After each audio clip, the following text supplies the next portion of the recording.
जय हिंद। सबसे पहले एक वार्निंग भैया, पाकिस्तान के लोग इस वीडियो को न देखें तो ही अच्छा है। नमस्कार दोस्तों, बहुत बहुत स्वागत है फिर से एक बार मेरी नई वीडियो में। आपने लास्ट वीडियो में देखा था किस तरीके से भारत पर पाकिस्तान अटैक कर दिया था 1971 में लोंगेवाला में।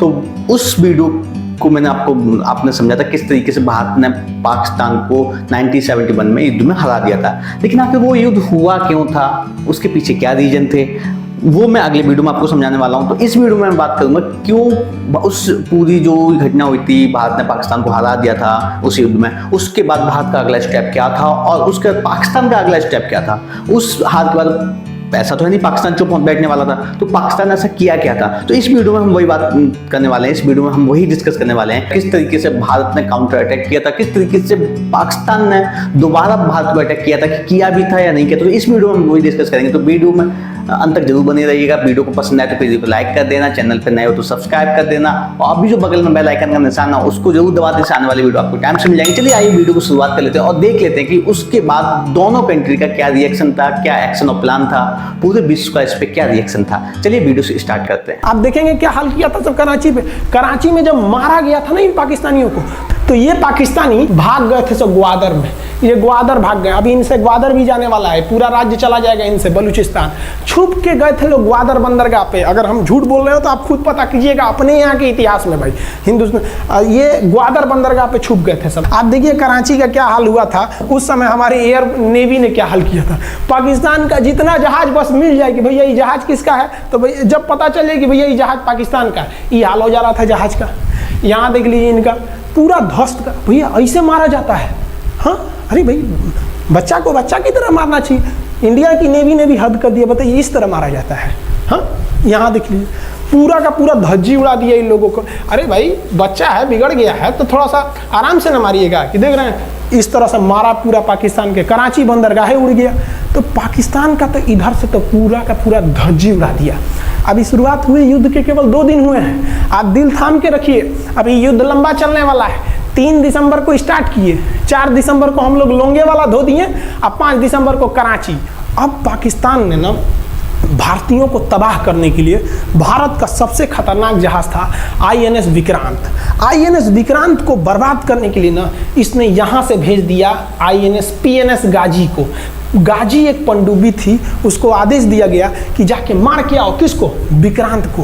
क्योंकि अगर विक्रांत जहाज डूब जाता तो वाकई उस समय हमको युद्ध जीतने में बहुत दिक्कत आ जाती। तो ये गाजी कैसे डूबा, इसको हम लोग एगो खराब जहाज से मार दिए। तो अब इधर समझते हैं कि जब उधर इतना भयानक धोए तो इधर कितना बुरा धोए होंगे, इसको बारे में हम लोग समझते हैं। भारतीय सेना अब पूरब की ओर क्या क्या काम की, इसको ध्यान से समझिए। ये मुक्ति वाहिनी जो थी बांग्लादेश की, वो अंदर ही पाकिस्तानी फौजियों को मार रही थी गली कुची में दौड़ा दौड़ा के, क्योंकि इन पाकिस्तानी फौजियों ने वहां पर रेप किया, मर्डर किया, और इनका साथ दे रही थी इधर से हमारी इंडियन आर्मी और ऊपर से हमारा एयरफोर्स। ये तबाह कर दिए थे, इनको भागने के लिए भी जगह नहीं था। और इसी में इनका सबसे बड़ा सरदर्द बन गया था इंडियन नेवी, क्योंकि इनको जो मदद थी, देखिए ये पूर्वी पाकिस्तान है, इनको मदद जब भी मिलेगी तो इधर से ही मिलेगा। अब बताइए यहाँ से तो कोई जाएगा नहीं, बेवकूफ़ भी नहीं होगा जो इधर से मदद करने जाएगा। रास्ते में ही एयरफोर्स मार के गिरा देती थी, ट्रक वगैरह जाएगा नहीं। तो नेवी से ये इन लोग मदद देते थे। भैया यहाँ पे जो इनके फौजी लड़ रहे थे उनको खाना पीना भी खत्म हो गया था। अब इनको बर्बाद कर दिया भारत। INS विक्रांत, INS विक्रांत उस समय का बहुत बड़ा जहाज था इस साउथ एशिया के देशों का, और यहाँ से उस इतना बड़ा जहाज था कि उसके ऊपर से लड़ाकू जहाजें उड़ती थी। वो एयरफोर्स यहाँ से भी बम मारता था, मिसाइलें मारता था, ऊपर से लड़ाकू जहाजें और हेलीकॉप्टर छोड़ देता था, जो ताकि मुक्ति वाहिनी को कोई दिक्कत ना है। मुक्ति वाहिनी मारती थी और आर्मी पूरी तरह से उसने यहाँ से हमारा विक्रांत ने चटगांव बंदरगाह को तबाह कर दिया। अब बांग्लादेश का देखिएगा वर्तमान में, उस समय तो पूर्वी पाकिस्तान था, ये चटगांव उस समय पाकिस्तानी आर्मी नेवी का एक बहुत बड़ा केंद्र था। इधर हम लोग ने उड़ा दिया कराची, इधर उड़ा दिया हम लोग ने चटगांव। अब मुक्ति वाहिनी को कोई खास दिक्कत नहीं आ रहा था। अब पाकिस्तान ने कहा कि हर हाल में इस विक्रांत को बर्बाद करो। देखिए ये विक्रांत है, विक्रांत जहाज जो था इस पे से इसके ऊपर देखिए आपको लड़ाकू जहाजें दिखेंगी। PNS गाजी को क्या आदेश दिया गया था भाई, कि तुमको जाना है और इस विक्रांत को बंगाल की खाड़ी में जाने के बाद इसी में डुबा देना है। अब पाकिस्तान वालों का इतना दिन तो अच्छा था नहीं। भारतीय खुफिया एजेंसी को पता चल गया कि पाकिस्तान की पनडुब्बी वो समुद्र के अंदर अंदर चलती है, उसको साइलेंट किलर कहा जाता है। पाकिस्तान की पनडुब्बी चल दी है पश्चिमी पाकिस्तान से बंगाल की खाड़ी की ओर, ये अरब सागर से बंगाल की खाड़ी की ओर चल दिया। अब विक्रांत को बचाना हर हाल में जरूरी था, इसलिए हम लोग विक्रांत को छुपा दिए, मतलब थोड़ा सेफ्टी दे के रखने लगे।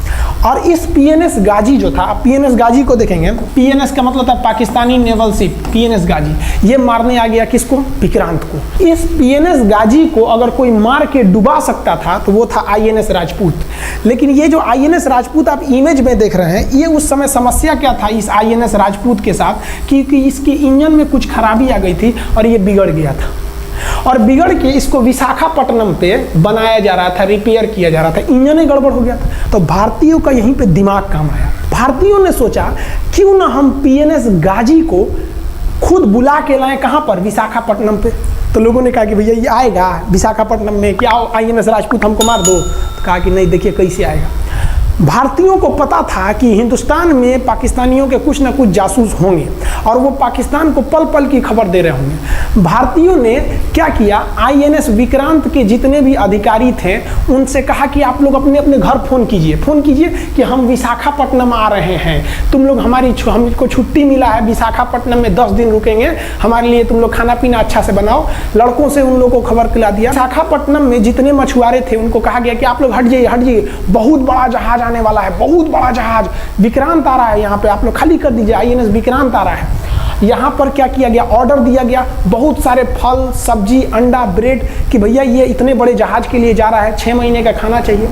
ये खबर आग की तरफ फैल गई पाकिस्तानियों को। अब पाकिस्तान में खबर लग गई कि भैया आईएनएस विक्रांत यहाँ नहीं है, आईएनएस विक्रांत विशाखापट्टनम पे है। अरे बकलोलवा, विशाखापट्टनम पर पीएनएस गाजी की मौत यमराज इंतजार कर रहा था, आईएनएस राजपूत। ये गधा जो था पीएनएस गाजी, ये मुड़ गया किधर की ओर? विशाखापट्टनम की ओर। और विशाखापट्टनम पर चुपचाप शांति से खड़ा हुआ जहाज आईएनएस राजपूत इंतजार कर रहा था। तो पानी के अंदर अंदर आओ, ये अभी बाहर निकला हुआ है, पानी के अंदर रहती है। और आईएनएस राजपूत देखा कि ये आ रहे हैं, वो आईएनएस राजपूत को मारता कि इससे पहले ही आईएनएस राजपूत मार के तबाह कर दिया पीएनएस गाजी को। पीएनएस गाजी पर को डूबने के बाद पाकिस्तान को बहुत बड़ा सदमा लग गया। पाकिस्तान को यह एहसास हो गया कि अब हम कभी नहीं जीत सकते हैं, क्योंकि ये पीएनएस गाजी अमेरिका से खरीदा हुआ एक बहुत ही शक्तिशाली पनडुब्बी थी जिसे कोई डुबा नहीं सकता था, और हम लोगों ने उसको इस जहाज से डुबाया जो जहाज खराब हो चुका था, जिसका इंजन खराब था। भारतीय सेना का मोराल पूरे 7वें आसमान पर था और पाकिस्तानी दिन पर दिन बर्बाद हो रहे थे। अब पाकिस्तानियों को लगा अब क्या करेंगे, तो पाकिस्तानियों ने अमेरिका में फ़ोन किया, भैया आप कुछ कीजिए। तो अमेरिका ने ना यूएनओ में मुद्दा उठा दिया, यूनाइटेड नेशन ऑर्गेनाइजेशन, इसकी जो सिक्योरिटी काउंसिल है, सुरक्षा परिषद, इसमें कह दिया पूर्वी पाकिस्तान पर जुल्म कर रहा है, मार रहा है। तो रसिया उस समय हमारा साथ दिया, कहा कि तू देर जानता है जुल्म कर रहा है, भारत जो कर रहा है सही कर रहा है, हम इस प्रस्ताव के खिलाफ में वीटो करते हैं। वीटो अगर कोई देश, 5 देश को वीटो है, इस पर अलग चर्चा करेंगे, अगर किसी ने वीटो कर दिया तो वो प्रस्ताव रद्द हो जाता है। तो पाकिस्तान की एक और उम्मीद यहाँ पर अपना दम तोड़ दी। अब पाकिस्तान कहा अमेरिका से कि भैया आप ही हमको बचा लीजिए। तो अमेरिका ना पाकिस्तान की ओर से भारत पर हमला करने के लिए अपना सबसे खतरनाक जहाज भेज दिया, 7वां बेड़ा। देखेंगे 7वां बेड़ा को, अगर तो इतना भयानक था 7वां बेड़ा। ये अमेरिका का साथ अकेले चलता ही नहीं था, इतनी पूरी फौज के साथ, नेवी के साथ चलता था। ये किस लिए आया था? विक्रांत को डुबाने के लिए, और इसका साइज विक्रांत से डबल था, इसके आगे विक्रांत नहीं टिक पाता। अब इंदिरा गांधी भी टेंशन में रह गई। ले, तब उस समय इंदिरा गांधी को याद आया कि भैया हमारा एक और तो हम समझौता करके आए हैं, अगर अमेरिका पाकिस्तान का साथ दे सकता है तो रूस से हम भी तो समझौता करके आए हैं। तो भारत ने रूस को कहा कि भैया अमेरिका इतना भयानक 7वां बेड़ा भेज दिया, आप हमारी मदद कीजिए। तो रूस ने कहा टेंशन क्या लेते हो, देखो हम बोलते हैं रूस ने परमाणु पनडुब्बी भेज दी और रूस ने अपना 40वां बेड़ा भेज दिया। आप देखेंगे ये रूस का 40वां बेड़ा है। ये अपने भारी भरकम जहाजों के पूरे ग्रुप के साथ चल दिया, कहा कि चल भैया देखते तुमको कौन मारेगा भारत को। और अमेरिका को सीधा कह दिया कि भैया विक्रांत पर अगर आपने हमला किया तो ये हमला हम रूस पर हमला मान लेंगे। यहाँ पर खड़ा था भारत का विक्रांत और उसकी सपोर्ट में खड़ा था रूस का 40वां बेड़ा। और रूस ने यमन से अपनी एयरफोर्स को भी कह दिया था कि भैया तुम भारत की देखभाल करना। तो भारत की सुरक्षा के लिए इतने लोग, और अमेरिका अपना 7वां बेड़ा लेके यहाँ मुंह देख रहा था, और ब्रिटेन ने भी अपने ईगल नाम के बेड़ा को भी भेज दिया था। तो ये दो लोग हमारे खिलाफ आ गए थे लड़ने के लिए कि अब बताइए, हम लोग बांग्लादेश की भलाई सोच रहे थे और अमेरिका का 7वां बेड़ा और रूस का ब्रिटेन का ईगल हम लोग के खिलाफ था, और हमारा अपना विक्रांत और रूस की एयरफोर्स और उसकी 40वां बेड़ा हमारे साथ थी। ये पूरी तरह से बाउंड्री बना दिया था 40वां बेड़ा। तो ये था पूरा इम्पैक्ट जो लोंगेवाला में घटना हुई थी। उसके बाद पाकिस्तान का क्या रिएक्शन था, किस तरीके से पाकिस्तान ने भारत पर दोबारा अटैक किया। पहले तो भारत की नेवी ने, क्योंकि जब लोंगेवाला में युद्ध हुआ तो भारत को आर पार की लड़ाई करनी थी, तो भारत की नेवी ने, क्योंकि लोंगेवाला ने इंडियन आर्मी ने एयरफोर्स में अटैक किया, तो फिर नेवी ने जाके पूरे कराची पे जाके अटैक कर दिया और वहाँ के ग्वादर बंदरगाह को पूरा तबाह कर दिया। अब पाकिस्तान को किसी भी तरीके से भारत को हराना था, किसी भी तरीके से भारत को नीचे हराना था, दिखाना था। तो उसने अपना जो PNS जो गाजी पनडुब्बी, बहुत ही खतरनाक पनडुब्बी थी, उसको भेजा, क्योंकि जो उनका मेन प्रॉब्लम था जो INS विक्रांत था, अगर वो INS विक्रांत को हटा देते, तबाह कर देते, तो निश्चित रूप से पाकिस्तान यहाँ जीत जाता। तो उन्होंने उसी को नष्ट करने के लिए अपनी PNS गाजी को भेजा। लेकिन भारत ने भी एक प्लानिंग के तहत पूरा दिमाग से PNS गाजी को राजपूत के जो INS राजपूत था उसके थ्रू उसको मरवा दिया और भारत ने यहाँ पे भी जीत कर ली। फिर उसके बाद जो उस समय के दो मोस्ट पावरफुल कंट्री थी, रसिया एंड अमेरिका, दोनों खड़े हो गए पाकिस्तान की सपोर्ट के लिए। अमेरिका खड़ा हो गया हमारे सपोर्ट के लिए, रसिया खड़ा हो गया। लेकिन फिर क्योंकि जो PNS गाजी थी वो अमेरिका के द्वारा दी गई थी, तो उसका भी ईगो हर्ट हो गया था। लेकिन बाद में उन्होंने फिर अटैक नहीं किया और वो लोग पीछे हट गए थे। इस तरीके से फिर हम पूरा इस युद्ध में पाकिस्तान को फिर से हरा दिया। तो ये था, ये दूसरा वीडियो था जिसमें मैंने आपको समझाने की कोशिश की किस तरीके से पाकिस्तान ने काउंटर अटैक किया था, उसको भारत ने फिर से हरा दिया था। तो ये दूसरा वीडियो था। आई होप आपको ये वाला भी वीडियो पसंद आया होगा। पसंद आए प्लीज लाइक कर देना और चैनल पर नए हो तो सब्सक्राइब जरूर कर देना, बगल में बेल आइकन का निशान जरूर दबा देना, इससे आने वाली वीडियो आपको मिल जाएगी। अगले वीडियो में बताने वाला हूं कि ये सारी घटनाएं क्यों हुई थी, इसके पीछे रीजन क्या थे और फाइनल कंक्लूजन क्या निकला था, फाइनल रिजल्ट क्या निकला था इस वीडियो के बाद। तो अगली वीडियो को जरूर देखिएगा। मिलते हैं नेक्स्ट वीडियो में, तब तक के लिए बाय बाय।